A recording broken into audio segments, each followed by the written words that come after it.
Okay, we're going to explain how you can set up your Roku TV system to pause the broadcast channels.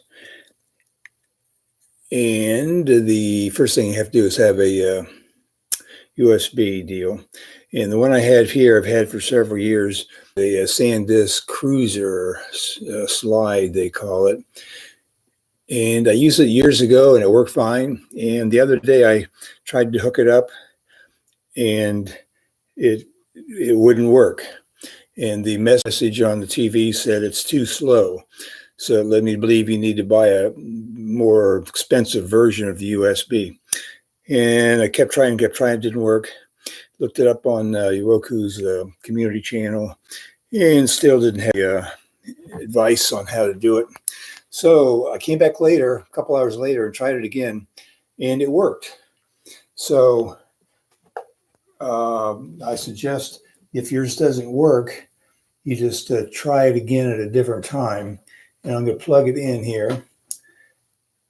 Okay, so I plugged it into the slot.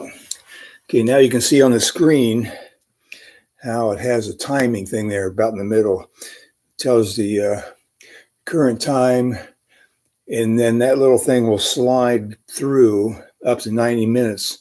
So you can go backwards 90 minutes or whatever you want to do when you press your button. So if I press the pause button, it pauses it at 1:46. And then if I press the pause button again, it'll go through. And you can also fast forward or reverse, again, for 90 minutes only. Okay, button here. It doesn't show up too well on the light, but that little button there with the little circle,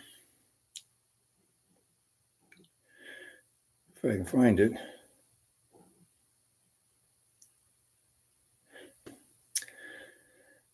Okay, so when you do that, normally it'll switch between your two channels, the last two channels, which I use all the time. So it won't work when you got the pause thing in there. What you can do is you go back to your USB and just temporarily take it out.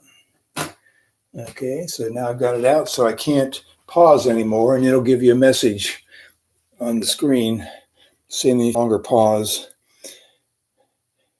Okay, and then I can click OK to get out of that. All right, now if I want to do the switching between two channels, I can now do that. So let's say I'm on channel 6 and I want to go to another channel. Let's say I want to go to 20. Okay, so now it memorizes those last two channels. And now all I got to do is press the little button, and that'll switch back and forth between the two different channels in the memory. And I use that all the time, especially to get rid of commercials. So when a commercial comes on, I just flip it. Okay, so anyway, that's the deal on if you get an error message on the pause feature using a USB that says USB is too slow, just come back later and try it again. It'll work for me. If you want to revert back to being able to switch channels, the last two channels, just take the USB out and you'll be able to do that. All right. Hope that helps some of the folks who came in with some errors when they tried to hook up the USB sticks. All right. Talk to you later.